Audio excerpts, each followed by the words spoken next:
qui nous rejoignent pour vivre en direct cette messe votive de la Vierge de la Charité.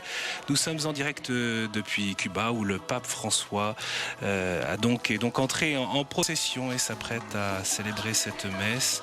Il est arrivé hier en fin d'après-midi à Santiago de Cuba, troisième ville du pays, visitée après La Havane et Holguín hier au cours de ce voyage apostolique. Et avant de rejoindre les États-Unis, eh bien, il y a cette nouvelle étape au sanctuaire de la Vierge de la Charité à El Cobré. Et puis cet après-midi, la rencontre avec les familles dans la cathédrale. Mais tout de suite, donc, nous allons vivre cette célébration, là même où le pape François est venu prier hier soir la Vierge de la Charité d'El Cobré, qui est la sainte patronne principale de Cuba et la mère de la nation.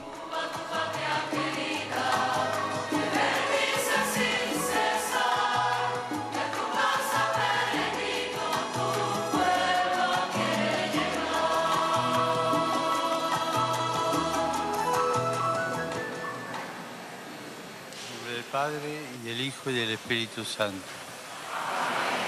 La paz esté con ustedes.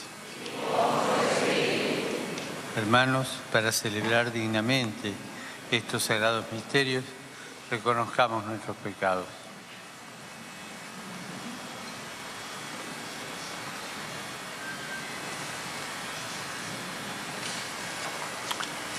Yo confieso ante Dios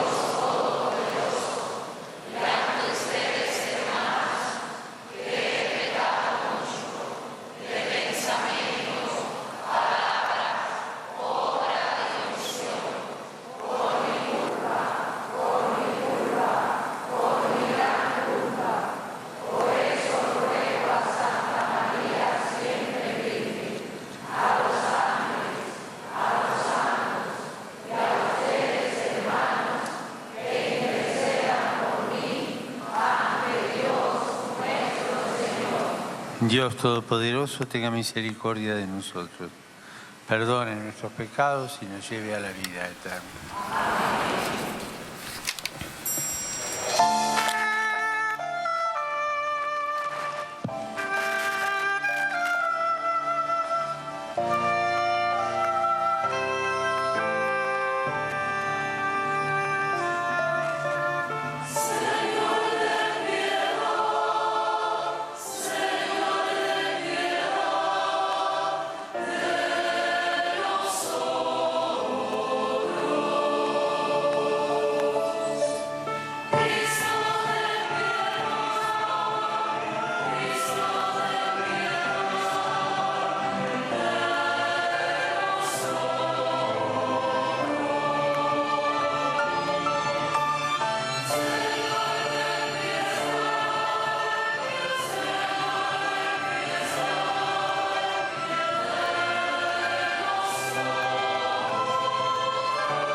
Oremos.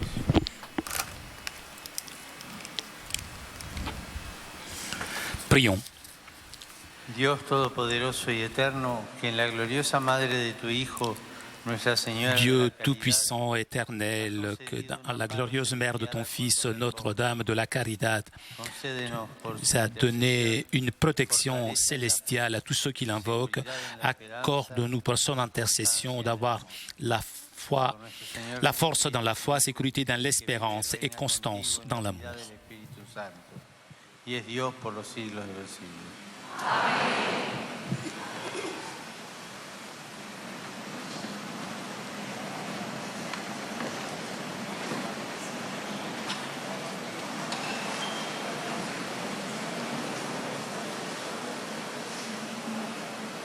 Lectura de la carta del apóstol San Pablo a los colosenses. Hermanos, como elegidos de Dios, De la lettre de Saint Paul aux Colossiens. Frères, puisque vous avez été choisis par Dieu, que vous êtes sanctifiés, aimés par lui, revêtez-vous de tendresse et de compassion, de bonté, d'humilité, de douceur et de patience. Supportez-vous les uns les autres et pardonnez-vous mutuellement si vous avez des reproches à vous faire. Le Seigneur vous a pardonné. faites de même. Par-dessus tout cela, ayez l'amour, qui est le lien le plus parfait, et que dans vos cœurs règne la paix du Christ à laquelle vous avez été appelés, vous qui formez un seul corps. Vivez dans l'action de grâce. Que la parole du Christ habite en vous dans toute sa richesse. Instruisez-vous et reprenez-vous les uns les autres en toute sagesse. Par des psaumes, des hymnes et des chants inspirés, chantez à Dieu dans vos cœurs votre reconnaissance. Et tout ce que vous dites, tout ce que vous faites, que ce soit toujours au nom du Seigneur Jésus, en offrant par lui votre action de grâce à Dieu le Père.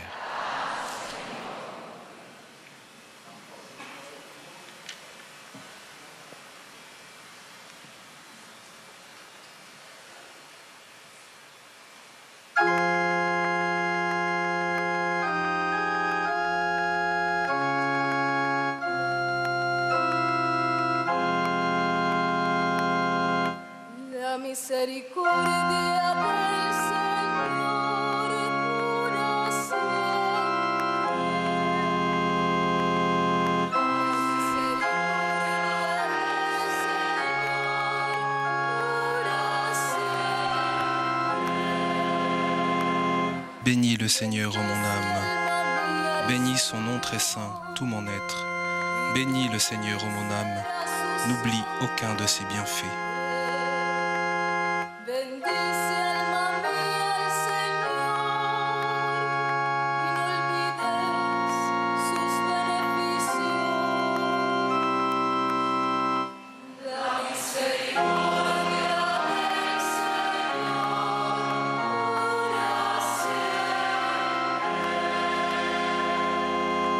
Perdona todas tus culpas y cura todas tus enfermedades. Él rescata tu vida de la fosa y te colma de gracia y de ternura. La misericordia del Señor cura siempre. El Señor hace justicia y defiende a todos los oprimidos. El Señor es compasivo y misericordioso, lento a la ira y rico en clemencia. La misericordia del Señor cura siempre.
Señor esté con ustedes. Lectura del Santo Evangelio según San Lucas.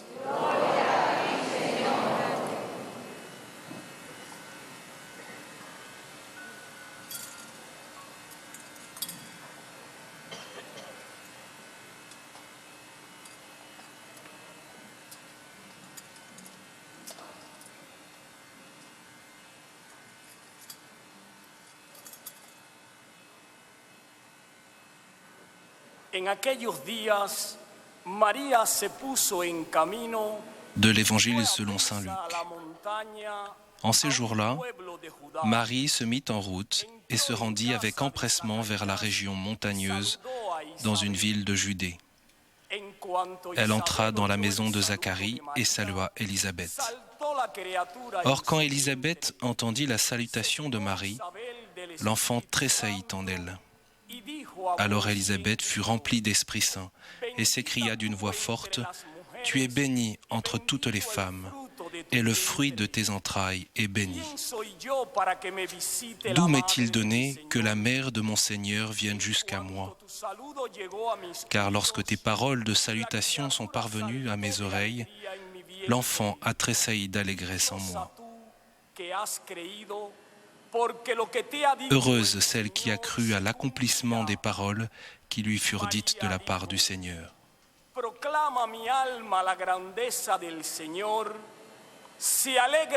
Marie dit alors, mon âme exalte le Seigneur, exulte mon esprit en Dieu mon Sauveur.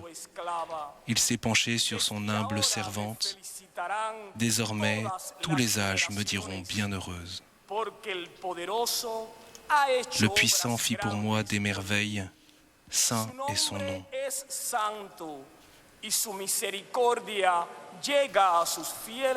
Sa miséricorde s'étend d'âge en âge sur ceux qui le craignent. Déployant la force de son bras, il disperse les superbes. Il renverse les puissants de leur trône. Il élève les humbles. Il comble de bien les affamés, renvoie les riches les mains vides. Il relève Israël, son serviteur. Il se souvient de son amour, de la promesse faite à nos pères en faveur d'Abraham et de sa descendance à jamais.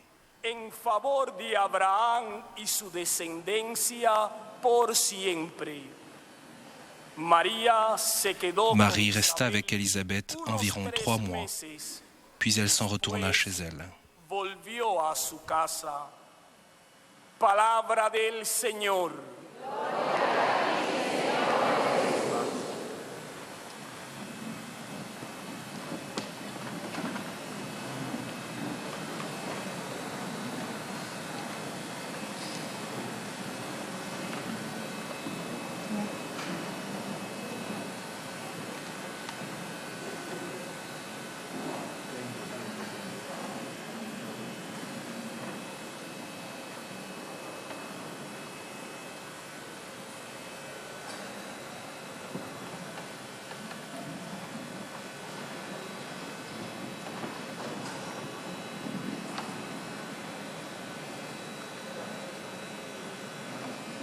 El Evangelio que escuchamos nos pone de frente.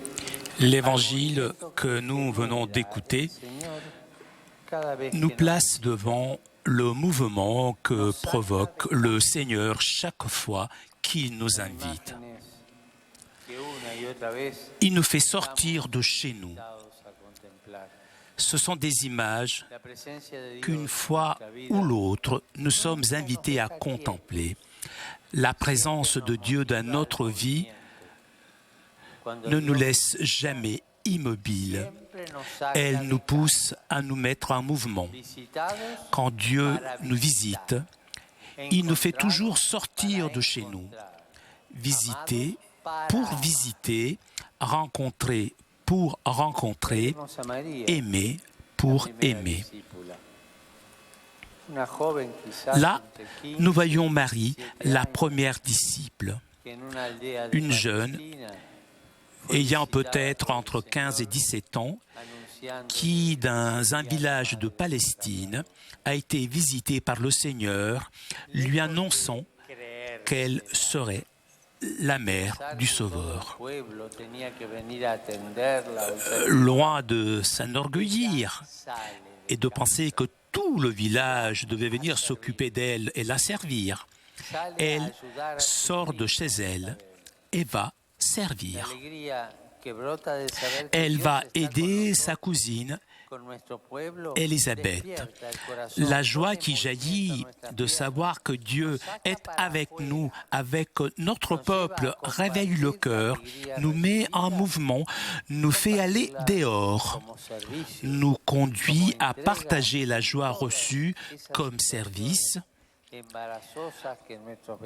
comme don dans toutes ces situations embarrassantes que nos voisins ou parents peuvent être en train de vivre. L'Évangile nous dit que Marie est partie avec empressement, d'un pas lent mais constant, des pas qui savent où ils vont, des pas qui ne courent pas pour arriver rapidement, ou bien vont trop lentement comme pour ne jamais arriver, ni agitée, ni endormie. Marie va avec empressement afin d'accompagner sa cousine enceinte dans sa vieillesse. Marie, la première disciple visitée, est sortie pour visiter. Et depuis ce premier jour, cela a toujours été sa caractéristique particulière. Elle a été la femme qui a visité tant d'hommes et de femmes, d'enfants, de personnes âgées et de jeunes. Elle a su visiter et accompagner la gestation dramatique de beaucoup de nos peuples. Elle a protégé la lutte de tous les peuples qui ont souffert pour défendre les droits de leurs fils. Et aujourd'hui encore, elle continue de nous apporter la parole de vie, son Fils, notre Seigneur. Ce pays a été aussi visité par sa présence maternelle. La patrie cubaine est née et a grandi dans la chaleur de la dévotion à la Vierge de la Charité. Elle a donné une forme propre et spéciale à l'âme cubaine, écrivaient les évêques de ce pays, en suscitant les meilleurs idéaux d'amour de Dieu, de la famille et de la patrie dans le cœur des Cubains.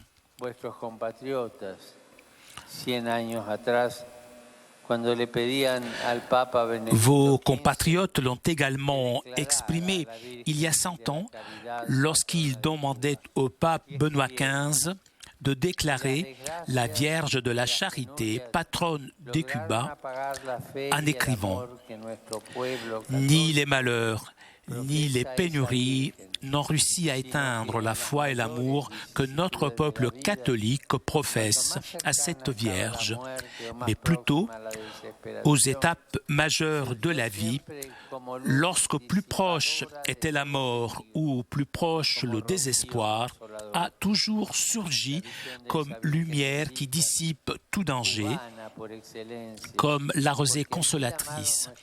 La vision de cette Vierge bénie, cubaine par excellence, parce qu'ainsi l'ont aimée nos mères inoubliables, ainsi la bénissent nos épouses.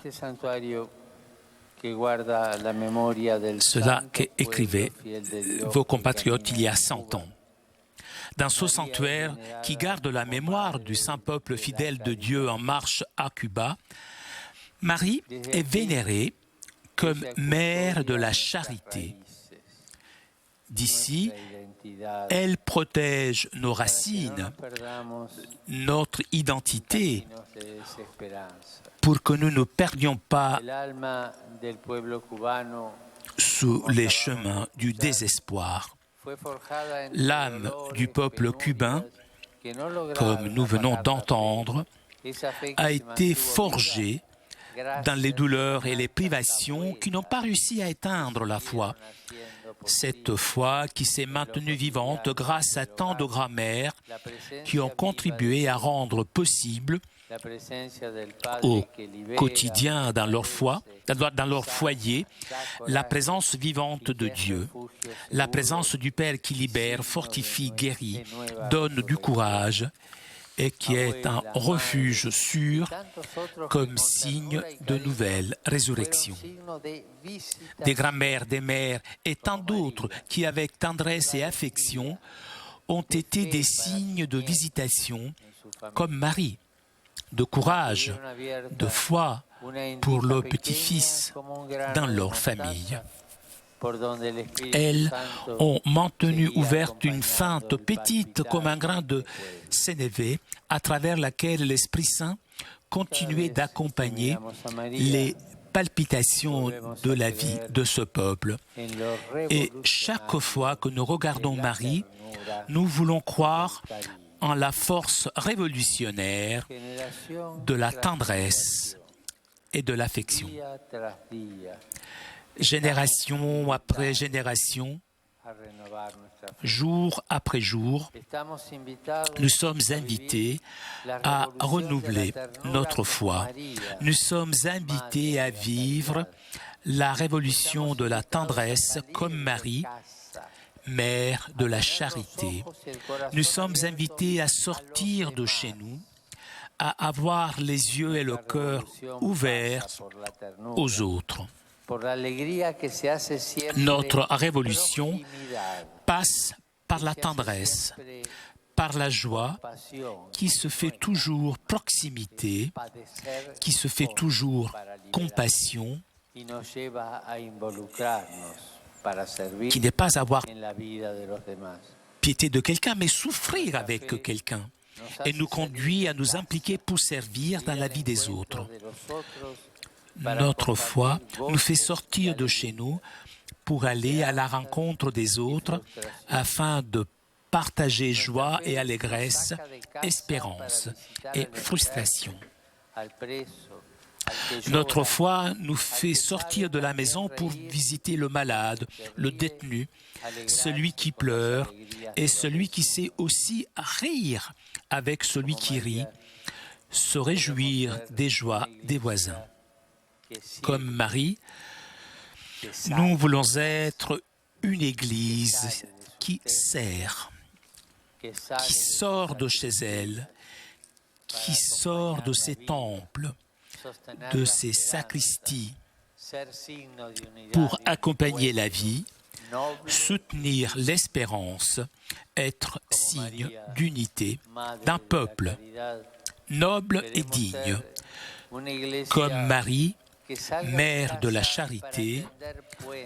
Nous voulons être une Église qui sorte de la maison pour établir des ponts, abattre les murs, semer la réconciliation. Comme Marie, nous voulons être une Église qui sache accompagner toutes les situations embarrassantes de nos gens, engagés dans la vie, la culture, la société, pas en nous retirant, mais en cheminant avec nos frères, tous ensemble,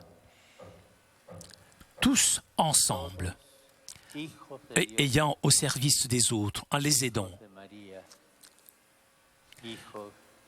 Tous fils de Dieu, fils de Marie, enfants de cette noble terre cubaine. Voilà notre cuivre le plus précieux, voilà notre plus grande richesse et le meilleur héritage que nous puissions laisser. Comme Marie, apprendre à sortir de chez nous pour prendre les sentiers de la visitation et apprendre à prier avec Marie parce que sa prière se souvient est reconnaissante. C'est le cantique du peuple de Dieu qui chemine dans l'histoire. C'est la mémoire vivante que Dieu est au milieu de nous. C'est la mémoire perpétuelle du fait que Dieu a regardé l'humilité de son peuple, qu'il est venu en aide à son serviteur, comme il avait promis à nos pères et à sa descendance, pour toujours.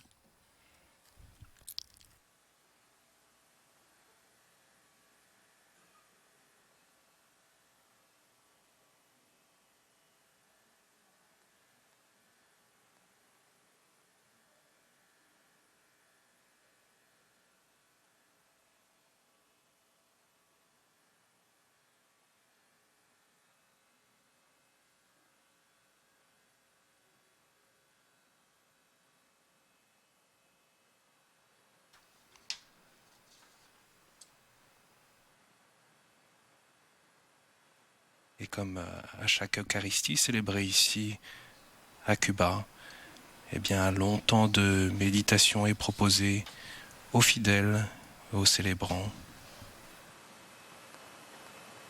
Méditation de la parole de Dieu, méditation des paroles du pape François en visite à Cuba.